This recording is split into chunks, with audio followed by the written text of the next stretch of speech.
Bonjour à tous, aujourd'hui on va parler un peu setup frein. J'ai décidé de vous faire une vidéo, alors c'est pas un tuto mais plutôt une vidéo explicative pour ceux qui voudraient améliorer le freinage de leur Z4 85 86 et ça peut également fonctionner sur Z3 E36 et également sur série 3 E36 E46 car c'est les mêmes trains avant et donc le setup frein est également envisageable sur ces modèles là. D'origine, c'est quand même assez soft, comme beaucoup le savent.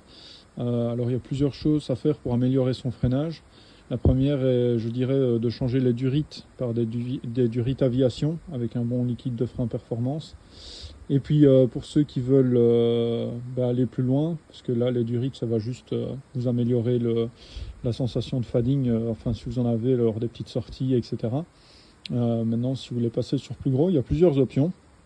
Moi j'ai opté, je vais dire, pour la plus grosse avec des étriers BMW, dans le sens, vous pouvez toujours mettre plus gros. J'ai même vu qu'il existait des setup freins en 8 pistons, mais pas de chez BMW. Donc il y a deux setups, je vais dire, presque plug and play qui est envisageable.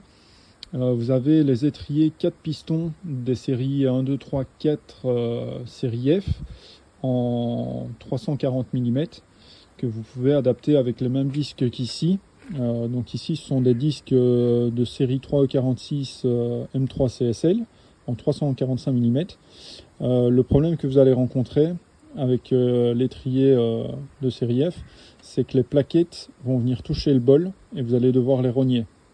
Alors chacun fait comme il veut, j'ai des amis qui le font, il n'y a aucun souci avec ça, mais voilà, celui qui ne veut pas rogner ses plaquettes, il va falloir qu'il envisage autre chose.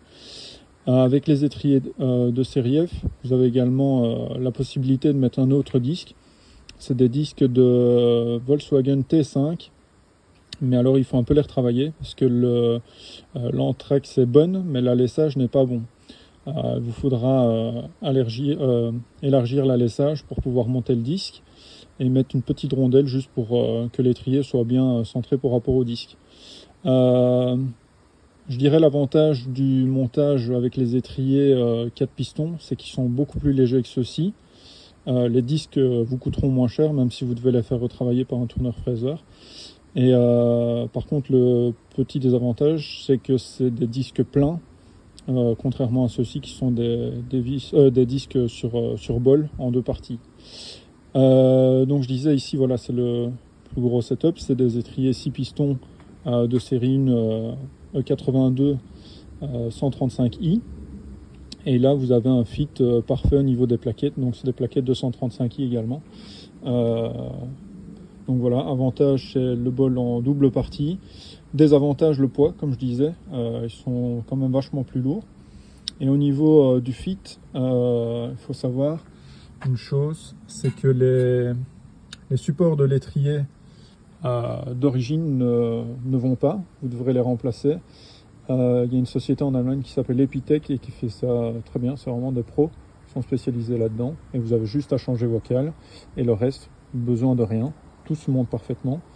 Alors j'ai voulu essayer l'autre montage dont je vous parlais précédemment. J'ai rencontré un souci. J'avais fait faire les disques de T5, tout allait bien au niveau du montage. Sauf que quand j'ai remis ma jante, pas de bol. Ça touchait l'intérieur de l'étrier, 4 pistons. Qui revient un peu plus comme ça, lui, contrairement à celui-ci. J'aurais pu mettre une cale, mais le problème c'est que mes jantes arrivent déjà fort à fleur d'aile, donc je ne voulais pas, parce que ça allait dépasser, faire un peu bizarre. Donc j'ai revendu tout le setup et je suis passé là-dessus. Là, fit parfait que je connaissais déjà, parce que je l'ai sur mon 85 aussi, ça c'est sur mon 86.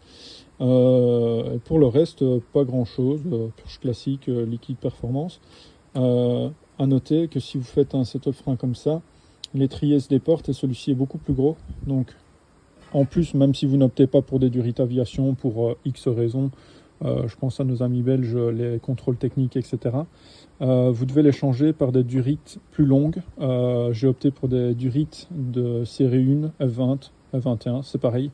Elles sont plus longues parce que sinon, quand vous raquez avec des durites d'origine, c'est trop short, ça tend les durites et on chipote pas avec le freinage. Donc, voilà, J'ai essayé que ce soit assez clair. N'hésitez pas si vous avez des questions ou quoi que ce soit, c'est avec un plaisir que je vous y répondrai.